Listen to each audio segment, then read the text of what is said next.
Suratına koyamıyorsun.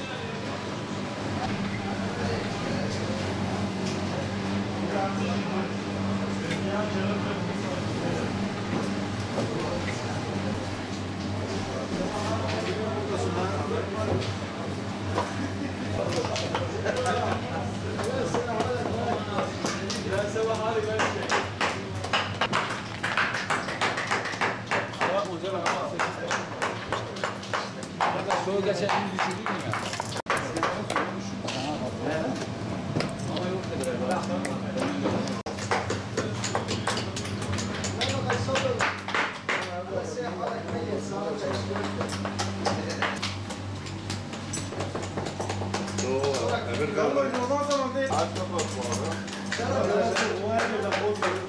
Elinize sağlık. Elinize sağlık. Çıkalım arkadaşlar. Elinize sağlık tekrar.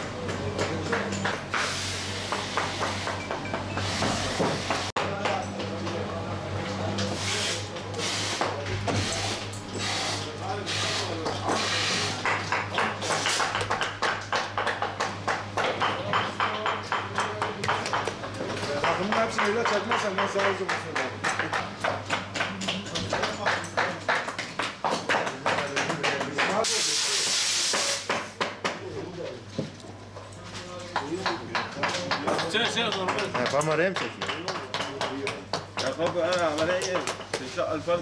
Gaziantep Ayakkabıcılar Odası geniş bir aile. Yaklaşık 2500 işletme ile ayakkabı parakende satışından, ayakkabı tamiratına, ayakkabı imalatından yan sanayiye kadar geniş 40 farklı sektörde hizmet vermekte.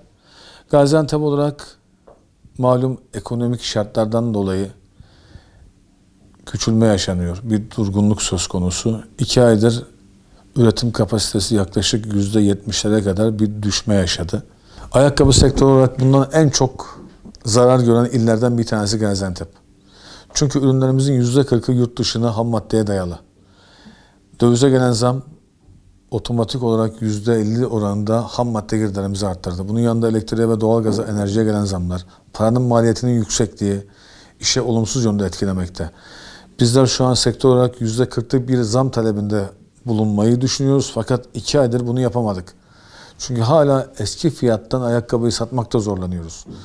Vadelerin de bu bağlamda 18 aydan 6 aya düşmesi olumsuz yönde önümüzü tıkadı. Şu an önümüzde bir duvar var, o duvarı yıkmaya çalışıyoruz. Yaşanan süreçte ayakkabı sektörü tamamen bankayla döndüğü için bankada şu an gerekli krediyi alamıyoruz. Ayakkabı sektöründen bahsedince sanki farklı bir sektörmüşüz gibi farklı bir gözle bize bakınca çalışamaz oluyoruz. Çünkü ayakkabı sektörü dinamikleri olan, güçlü altyapısı olan, sürükleyici, inşaat sektörü gibi hareketli ve çok geniş alt dallarla birlikte çalışan bir sektör. Ayakkabı deyip sadece genellememek lazım. Bu bağcığından tokasına, tabanından iç astarına, bunlara servis veren dericiden, bunlara yine hizmet veren yemek sektörüne kadar alt 40 farklı dalı besleyen bir grup. O yüzden ayakkabı sektörünün inşaat sektörü gibi çalışması, önünün açılması gerekiyor. Ve şunu her zaman söylüyoruz. Ayakkabıcının önünü açarsanız ayakkabıcı su gibidir, yolunu bulur ve ilerler. İhracatı kendimize olmazsa olmaz ilke edindik.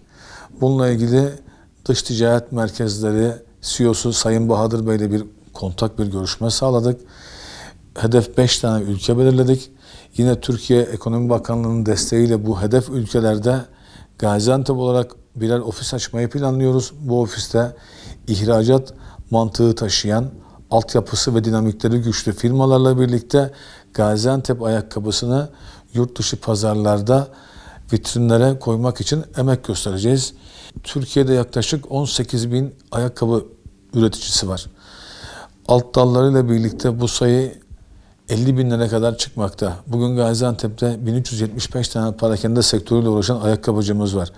Kiraların yüksekliği, haksız rekabet koşulları, karlılıkların çok düşük olması, vadelerin uzun olması bizi 10 yıldır uçuruma doğru ilerledi. Ama biz o uçurumun kenarından dönüp işimize bakacağız. Çünkü bizim yapacak başka işimiz yok. Katma değeri üretmeye devam edeceğiz. Ve işimizi en iyi şekilde severek yapacağız. Gaziantep, terlik ve ayakkabıyla İstanbul'dan sonra en büyük ikinci pazar. Bu gücü çok iyi kullanmayı biliyoruz. Yaklaşık 120 firmayla ulusal markaların hepsine fason ayakkabı yapıyoruz.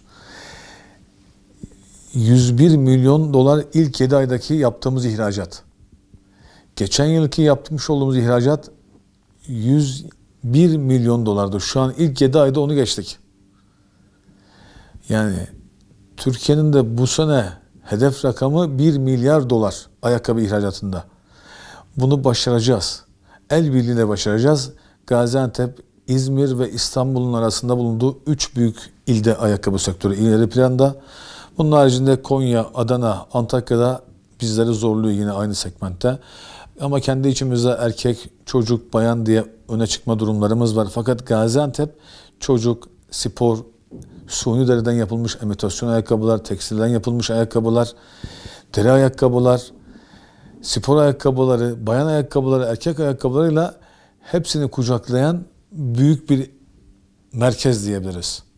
Bundan dolayı da kendimizi iyi hissediyoruz. Yaklaşık Gatem Ayakkabıcılar Sanayi Sitemizde, yine Gatem Sayıcılar Sanayi Sitemizde, yine Nizip Caddemizde, yine Organize Sanayi Bölgemizde, yine Halıcılar Sitemizde çok büyük firmalarımız var. Ama en büyük sıkıntımız da Gaziantep'ten bir ulusal marka çıkaramadık. Oda olarak yine bir online satış sitesi kurmak için bir hazırlık içerisindeyiz. Bugün İstanbul'dan bir firmayla görüşme halindeyiz. Onlarla ilgili olumlu bir sonuca gidip Gaziantep'te ayakkabı sektörüyle üretim yapan, parakende satış yapan yaklaşık 2500 tane firmamızı bu online satış sitesinin içerisine koyarsak terlikten çantaya inşallah Türkiye'nin 21. büyük markası olacağız. Gaziantep, Türkiye ihracatının %17'sini geçen yılki rakamlarla karşıladı. Bu sene hedefimiz %20'yi geçmek. Bunu da başaracak altyapıya, bilgi birikimine sahibiz. İhracatın artırılması noktasında üyelerimize hizmet noktasında elimizden geleni yapıyoruz. Bunu hep birlikte başaracağız. Çünkü Gaziantep kendine güveniyor. Yurt dışı pazarına uygun ürünler yapmakta. Yine 12. ayın 12'sinde saat 12'de açacağımız Gaziantep Gapşus ayakkabı fuarıyla ihracata yönelik Orta Doğu kapısı olma yönünde emin adımlarla ilerlemekte. İnanıyorum ki başaracağız. Dünya pazarına açılmak istiyoruz. Yine İhracatçılar Birliği kanalıyla Türk ticaret merkezleriyle alakalı bir oluşum içerisindeyiz. Yaklaşık bir 10 firmamız şu an bize ön başvuruda bulundu. Bunlarla birlikte şu an belirlediğimiz hedef 5 ülkede 5 ayrı ofis açacağız. Bu ofislerde o ülkenin vatandaşı, işi bilen kişiyi pazarlama elemanı, muhasebe elemanı, ihracat elemanı, ithalat elemanı olarak çalıştıracağız. Bunlarla birlikte profesyonel bir düşünceyle orada o ülke pazarına, o ülkenin zincirlerine, o ülkenin markalarına ürün yapmaya çalışacağız. Fiyat olarak, kalite olarak, beyin olarak hazırız. Bunu yapacak güçteyiz.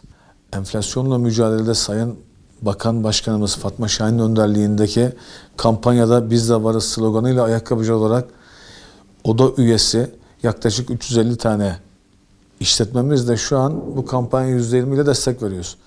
Ama Gaziantep'le yetmez. Tüm Türkiye kenetlenmeliyiz, güç birliği yapmalıyız. Bu sıkıntının altından kalkmak zorundayız. Bizler gerekirse bu uğurda malımızı feda ederiz. Çünkü biz bu sektörden kazandık. Çocuklarımızın rahat yaşamasını ve rahat etmesini istiyoruz. Bu kriz bize çok şey öğretti. En başta bundan sonra yan sanayiye daha çok yatırım yapmamız gerektiğini öğretti. Bu sıkıntıları bir daha yaşamamak için dövize endeksli olmamayı öğretti. Bu sıkıntılarla bir daha karşılaşmamak için bu kadar uzun vade almamayı öğretti.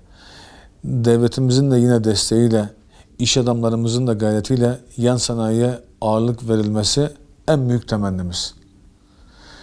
Bunun haricinde de en önemli konulardan bir tanesi eğitim.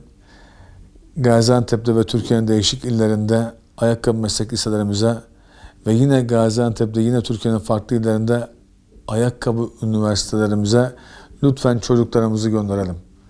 Dinamikleri güçlü olan bir sektör. Bu eğitim kurumlarına evlatlarımızı gönderirsek yani bugün daha iyi şartlarda daha güzel işleri birlikte yapacağımıza inanıyorum. Nasıl olmuş başkanım? Eline sağlık. İşler iyi değil ama başkanım. Ortam kötü. Allah hayırlı iş versin inşallah. İnşallah, inşallah başkanım.